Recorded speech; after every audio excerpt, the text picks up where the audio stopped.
as well as safe shots on goal for some of these goalies.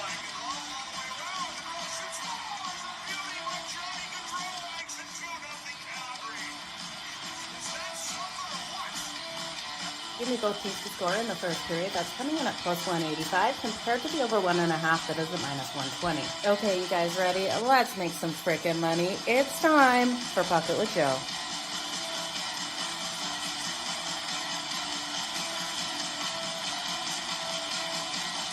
Happy Friday, everyone. Jo here of SportsGrid. It's time for Pocket with Jo over here on SportsGrid TV. I hope everyone's Friday is starting off fantastic. Now, we had so much action out there on the ice last night, and one huge takeaway was how Celebrini came out looking. Celebrini able to score his first 2 goals in the NHL, and it was fantastic to see him get those 2 goals, multi-scoring a night for Celebrini. So fantastic one.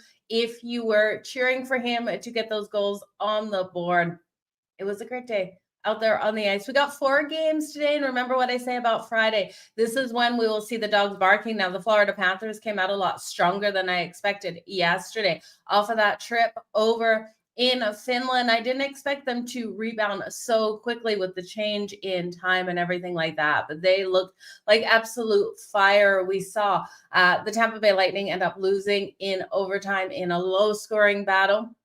We got some great matchups. Original 6. We've got Crosby versus Ovi today. Some great ones, you guys. We're going to go over all 4 of these games. And remember, like last time, I'm going to do that recap at the end of the show for anyone that can't hang around for the full show. Now, Jo is fading his Seattle Kraken. Jo, come on, it's a Friday. Anything can happen on a Friday. You're taking Vegas instead of them. Oof. It's a tough pill to swallow, Jo. I'm not sure if I can get there with you. Normally, we're on opposite sides of those matchups. Let's look at the Detroit Red Wings and the Toronto Maple Leafs first. Original 6 matchup. Now, when we look at Toronto, they have another original 6 matchup. Tomorrow, they will face Montreal. First night of a back-to-back for both of these teams. The Detroit Red Wings will face the Rangers at home tomorrow, who are sitting 4th in the Metro. This is an Atlantic battle here, and 3 points only separates these 2 teams. We know the Toronto Maple Leafs are coming off that huge win versus the Boston Bruins, one in which I faded them. This is a team that hasn't been able to beat the Boston Bruins. They were able to do so. They got the shutout win, winning that 4-0 over the Bruins. This is typical letdown spot for Toronto. I hate to say it, Leafs fans, I hate to say it. Now, without Austin Matthews on the ice, that's not a huge thing for me to fade this team, because this team actually steps up without Austin Matthews on the ice, and it's a huge eye-opener. I have to read you this stat. Without Austin Matthews on the ice, the Toronto Maple Leafs have gone 36, 19, and 2 straight up. That's got to feel really crappy for Austin Matthews. And without him on the ice in that last game versus Boston, they were able to convert on the power play. They had 3 power play goals, and this is a team that has such a weak power play. Coming into that last game, they were only converting at 14.9%. Actually, that's the number they're converting at now with those adjustments. So without Austin Matthews, we do see the Toronto Maple Leafs step up. Mitch Marner has been fantastic in his career versus the Detroit Red Wings. I will look at Mitch Marner to come out nice and strong today, but I do think you look at a lower scoring game. You guys, I just can't count on this one to be a higher scoring game. We look here at both of these head coaches. They are preaching defense. They're preaching lockdown hockey. They are not preaching these high scoring battles out there on the ice. So when we look at the lines right now, the Detroit Red Wings coming in at plus 155. The Toronto Maple Leafs at minus 188. Total of 6.5. The juice is to that over at plus 114. The under, the juice keeps ticking up. You know I hate that. It's minus 140, you guys. But I do think it goes under that number. Now, the first period, under 1.5 goals, you're going to get the most value at minus 102. There is a Hockey Hall of Fame induction ceremony starting before this game. I do think with that starting, you're going to see these guys standing around for a long time. I do think we see that really slow first period, under 1.5 in the first period at minus 102. I know it's a scary situation because both of these teams can hit these goalies when they are fresh out there on the ice is what I wanted to say. When we look at a couple of things with the goaltending, Alex Leon is expected here for the Red Wings. He's got solid numbers, a .916 save percentage, a 2.78 goals against average.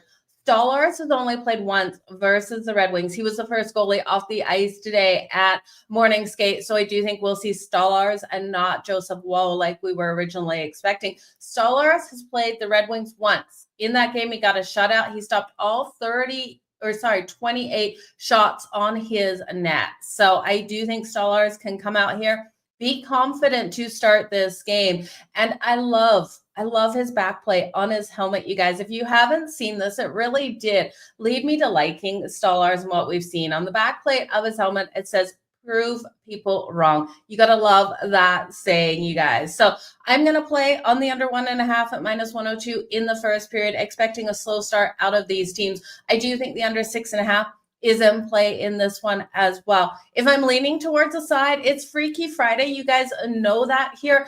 I know the Leafs have been winning without Austin Matthews. We went over those stats, but I would be looking at the Red Wings to roll in here at +155 just because of how the Leafs, they don't win the games they're supposed to. This is a game that they're supposed to win. Off that game versus the Boston Bruins with Montreal on deck, I think this is a clear game where they could fall flat on their faces. So Detroit's team total over 2.5. I could see them getting 3 goals in this one. My concern, though, is Stolarz plays a really great game, and we have a 2-1 win for the Detroit Red Wings. Toronto, you're going to roll with, and I understand why. Toronto is a better team. This is a team that should get the win out there. It's crazy to think. I know Toronto should go on like a nice deep run, but I don't know, you guys. I kind of don't love it. Trends to the under in the Ducks game. Troy Terry, yeah, you got to look at Troy Terry and Leo Carlson there as well. Detroit +1 on the parlay piece, Kelly. Nice way to look. Now, when we do look at the Detroit Red Wings, they have won their last 2 games. They were off a big win versus Chicago. Patrick Kane going back there, that was a 4-1 win for the Detroit Red Wings. Let's move on to the Pittsburgh Penguins and the Washington Capitals.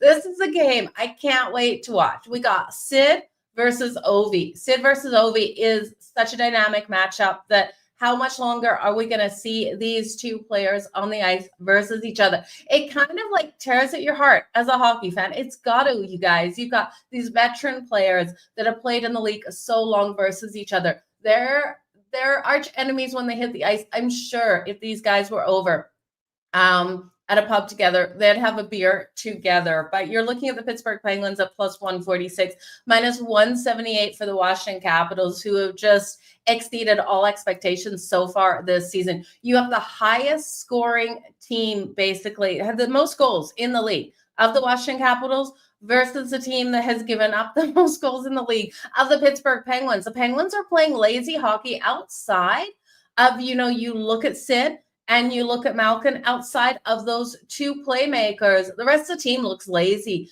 and not inspired out there on the ice. I don't know what's happening. And when we look at the veterans of the Washington Capitals with Ovi, with Carlson, they are playing so strong out there on the ice, and you gotta lean towards the Capitals. The problem is the straight up money line is -178. It is a Friday, so the dogs, I always believe, are barking on a Friday bigger than any other day. Lots of people believing the Washington Capitals are playing above what we will see out of them for the whole season, which is true. But who wants to step in front of the Washington Capitals right now? This total sitting at 6.5, -110 to either way of this. I'm going to look at the Capitals to at least put 4 goals on the board. If the Pittsburgh Penguins are to win it, they've got to win it 5-4. They cannot come out here and lock down, I don't think, in this game. And I would love to look at that lockdown. I'd love to look at a defensive battle between these two teams, but I just can't see it happening. I do think the Caps can go over 3.5 goals at -112.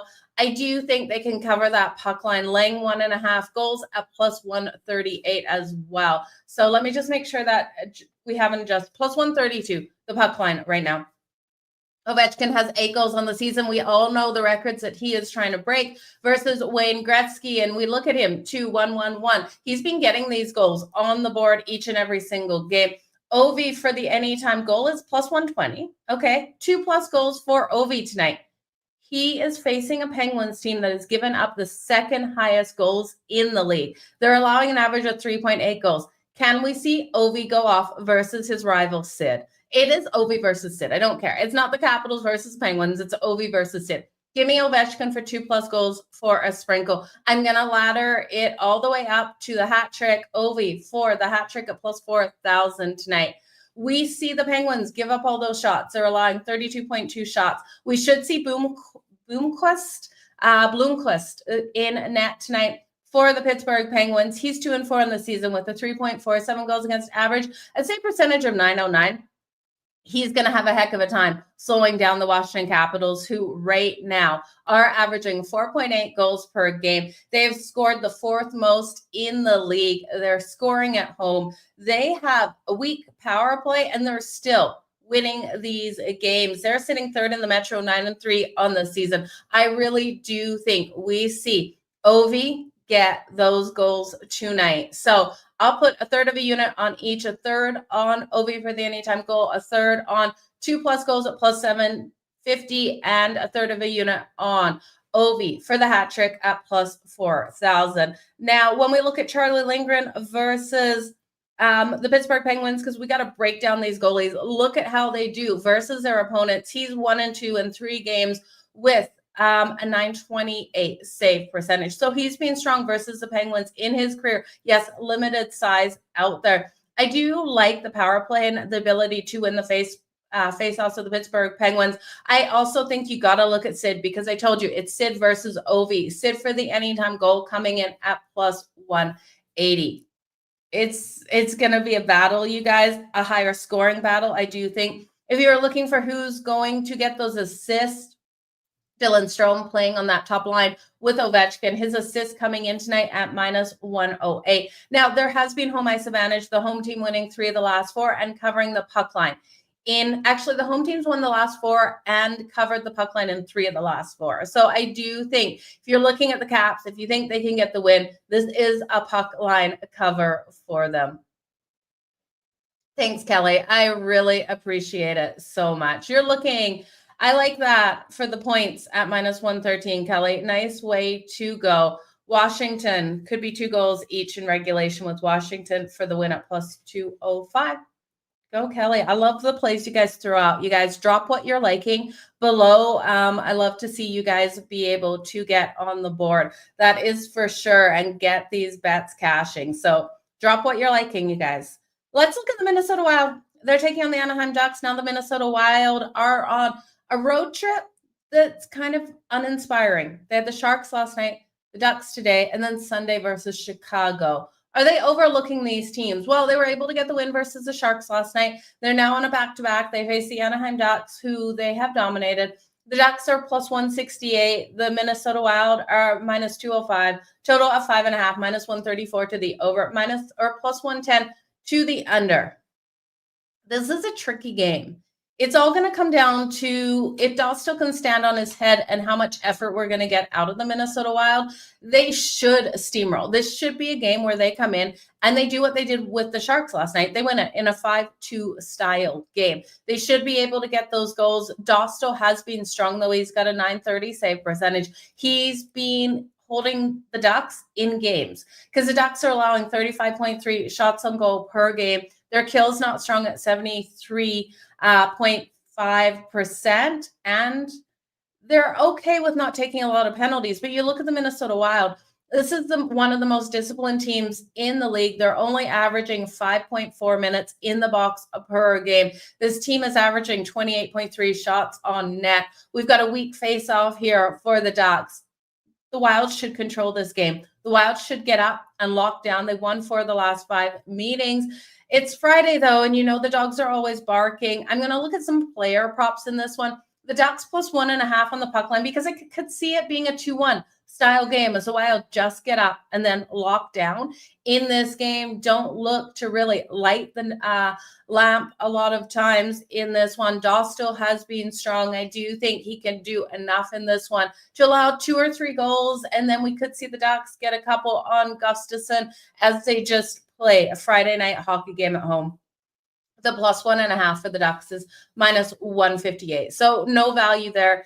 Give me here Troy Terry for the point. Give me Troy Terry for the goal tonight. And Matt Boldy here for the goal for the Minnesota Wild. He has been strong. We know Kaprizov is leading this team in points. And then Matt Boldy is second with 15 points. So I think Kaprizov has 24 points now after last night. So I have to double check those numbers, but both of these players are playing so strong. Middleton on the defensive side, he's strong from that blue line. He's got 8 points, 6 of those being assists. So if you're looking at those assists, look at Middleton tonight. I don't love this game, you guys. I do think it could be a letdown here. I do think these are the games where you look at these weaker opponents to step up on a Friday night at home. Leo Carlson does have 2 power play goals here, tied with Troy Terry for those power play goals. They were the only players with 2 on the Ducks. The Ducks power play is not great. It's only clicking at 15% of the time. And we could see them, though, converting here because the Wild just have been weak on that power play. Yeah, Troy Terry for the points for the Ducks, Kelly, is definitely what I am liking as well. Let's look at the Vegas Golden Knights. Now we know Joe is fading his Seattle Kraken tonight. These lines, you guys, are iffy. It's like they're begging us to take Vegas at such a short price at -137. The Seattle Kraken up +114 here at home in a bad scheduling spot. Off an unsuccessful road trip, they're +114, total 6.5. 6.5 juiced to the under at -134. I think the Kraken can win this. I'm going to take the Kraken at +114. I look at the goaltending and Joey Decord versus the Vegas Golden Knights. You guys, he's played 2 games versus the Golden Knights. Only goalie in an outdoor game that has been able in the Winter, I believe it's the Winter Classic. The Winter Classic, January 1st of last season at T-Mobile Park, was able to get that shutout, and it was versus Vegas here. Joey Decord stopped everything that came at his net in that game. Now, I know those outdoor games are different, but we look at him in the other game that he faced Vegas, and he had a save percentage of .944. I think Joey Decord can pull off an upset win here for the Seattle Kraken. The books are begging me to take Vegas, and I'm not biting. Yes, Adin Hill has been strong on the year, and Vegas has proven that they can win on the road. They are in a bad scheduling spot, though, I think, you guys. They're off that win versus Edmonton. You look at these letdown spots. Monday, they have the Carolina Hurricanes. So why do they really care about the Seattle Kraken? Yes, it's a battle of the Pacific, but you look at where the Kraken are sitting in the Pacific. They're 5-8-1 on the season, 6 in the Pacific. The Vegas Golden Knights, first in the Pacific, 9-3-1. I think they're going to overlook Seattle tonight. Now, Jared McCann has been strong for the Seattle Kraken. I'm going to look at him for the anytime goal. He's coming in right around that +220 mark. If you want to back someone here for Vegas, I would circle Jack Eichel before I circle Mark Stone. Jack Eichel has been so strong on the ice. Barbashev is leading this team in goals, though. Mark Stone leading this team with 15 assists and 21 points for Vegas. So we're looking at that. I do think Jack Eichel can come out nice and strong. I just don't love this team with the. It's like a sandwich spot in football, right? You faced Edmonton, you got the huge win, you won that 4-2, and then you have to face the Carolina Hurricanes on Monday that are playing so strong, lock down a defense, top team out there, and then you've got the Seattle Kraken, who it's a first game home off a 5-game road trip. Yeah, it's a gross place to back them. They only won the first game of that road trip, and it was versus the Montreal Canadiens. They have the Columbus Blue Jackets on deck on Tuesday. They need to stop the bleeding here, and they need to stop it fast. They need to get this win tonight versus Vegas, and with how the lines are, I expected us to see the Vegas Golden Knights is a $2 favorite. Why aren't they? I swear, because the books are begging us to take Vegas tonight. I will take the Seattle Kraken at +114 to have that big bounce back day. Now, you could look at the Kraken's goals over 2.5. It's way highly juiced, so at -152. So not something I'm looking to do. You guys, it means we're at the end of these games, only 4. Remember, tomorrow we will be back here at noon Eastern every single day. And yeah, and Joe, yes, I am taking your Kraken tonight to pull off the upset and get back on track and stop the bleeding. So recap time. But you guys, hit that like, hit that retweet. I would so greatly appreciate it. Drop your comments below. Let us know what you're liking today, who you're taking for those goals. If there's any goalies that you do think can get the shutout, remember, we're still looking for Andrei Vasilevskiy's 300th win, so we will be circling him in his next game and looking at that matchup to see if he is able to get it, especially if it's on home ice. I got to look at the Tampa Bay Lightning schedule off the top of my head. I'm drawing a blank at who they play next. So you guys, it's going to be a good one. Let's do the recap. Then I'll let you go. You guys have the best of days. You are so very welcome. Recap the Detroit Red Wings versus the Toronto Maple Leafs. I do think Detroit can pull off the upset here. I do think the better bets, though, are the under 1.5 in the first period and the under 6.5 for the full game. If you're looking at who should get those goals tonight, though, Mitch Marner has been so strong versus Detroit. Mitch Marner for goals are right around plus 180. I would look at Dylan Larkin to get a goal for the Red Wings.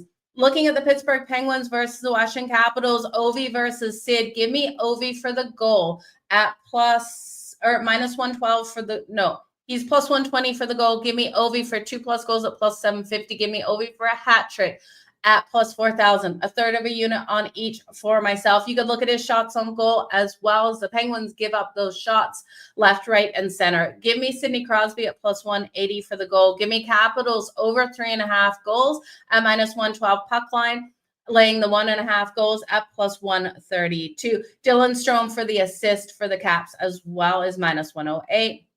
The Minnesota Wild versus the Anaheim Ducks.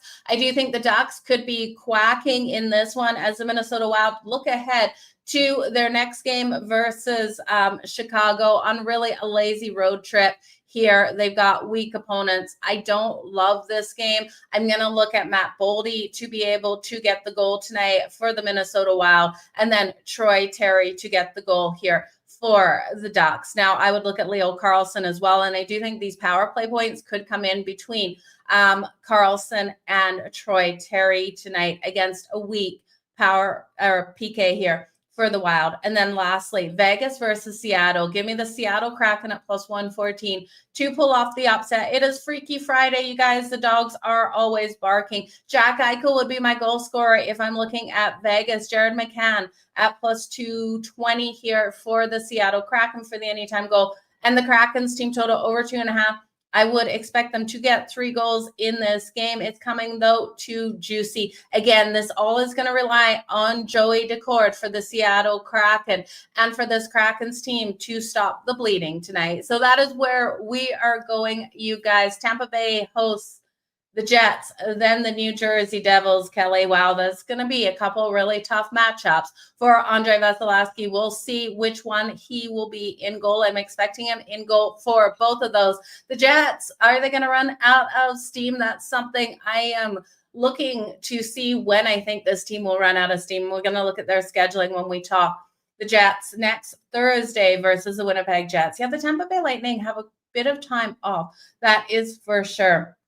But you guys, let's have a day. Let's make some freaking money out there. Again, hit that like button, hit that retweet button. If you don't have the SportsGrid app, make sure you guys go and do so. Yesterday, we swept the Madden quickie, taking Olt lines. We had Jamar Chase for Olt 100+ receiving yards. We had Mark Andrews ulting his number to 60+ receiving yards. I think he hit 63, 68, something in there. Both of them over plus 150. I believe Andrews was plus 154. We got Chase at plus 160 or vice versa. They were both up there. So always follow SportsGrid over on the app. Get those Madden quickies. There will be one up tomorrow for college football. There will also be one up on Sunday for professional ball, NFL. So you guys, we'll be back here tomorrow, noon Eastern. Big slate tomorrow, 12 games on deck. Already going over, breaking down these games and looking at what I am liking out there. So make sure you join me here